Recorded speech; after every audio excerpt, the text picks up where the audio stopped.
your world gets turned upside down.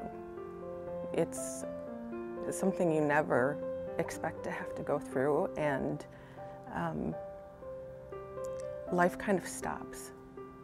She just wanted to be held, and she couldn't walk, and we were just about to leave with a diagnosis of a sprained knee when the doctor came in and said that she needs to go to Madison now because it looks like she has cancer. I was just like grasping, you know, for something, for it to not be that. And I kept saying, well, maybe, right? You know, and I just kept, and everything she said, I kept saying, right, but maybe. And she reached across the table and she said, the one thing that I'm not gonna do to you is lie.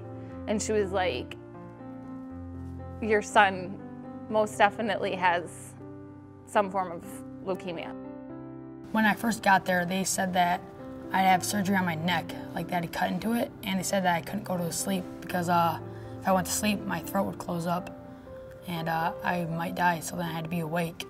That was a pretty scary time. She wanted to do surgery before Christmas, and we said no. We wanted to wait. We wanted one more Christmas, just in case.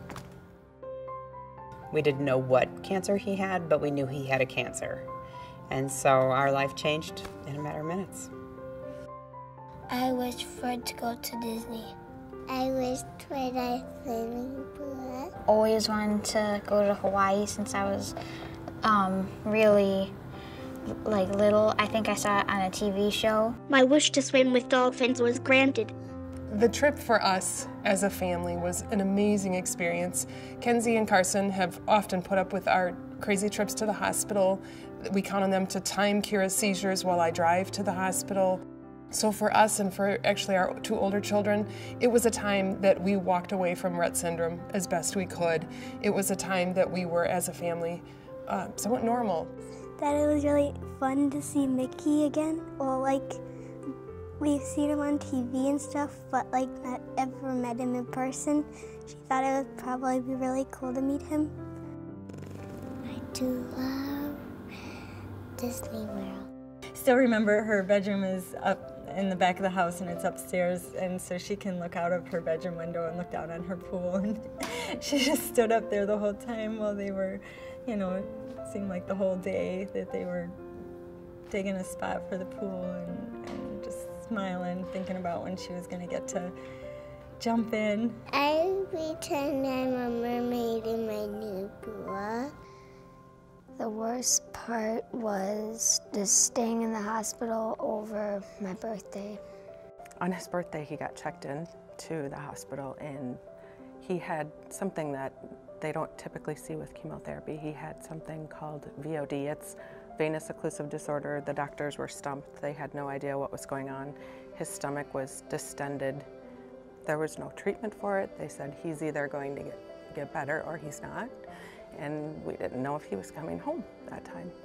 I didn't like getting poked because I would have to get poked and we would have to go in this room and it was all these needles and stuff around me. I would just get scared, and so they put a port in me. It's like this little plastic thing in my chest. Caden has always been a big fan of speed and planes and jets, and he had watched the movie Top Gun. And he got done watching and he said, "Mom, I think I know what I want to do for my wish." And I said, "You do? What is it?" And he said, "I want to meet the Top Gun pilots." Gentlemen, welcome. You guys ready? Yeah. All right, we'll pull over here. We drove to the base in these police cars and they turned on the sirens too. The second day out, they gave us our own air show and we got to go out on the runway. They put the boys in one of the big Navy rescue helicopters and flew them out to this range, and they had helicopters fly in and kind of did a sort of a mock fighting scene, and it was just unbelievable. We hung out with Proton. He was a commander, and Tank. Mob and Tank were along with us on the helicopter. There was a reception at the end of that day, and all the families, the wives, the pilots, everybody came together, and they had this huge dinner. And I walked in, and they had a slideshow going of the boys' experience landing on that mountaintop, and they were literally on the top of the world looking out. We had to answer these questions, and whoever got all the questions right and got it signed by the commander, they graduated. So the boys got to actually graduate with the class. Kate Lambo Lambert. Lambo!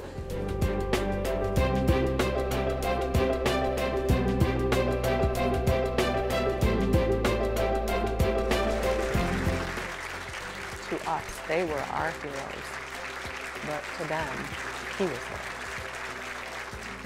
The other day I said something to him about what he might be when he grows up, and I said, well, maybe you're going to be an engineer, and he said, maybe, Mom, but I still have my heart set on being a fighter pilot.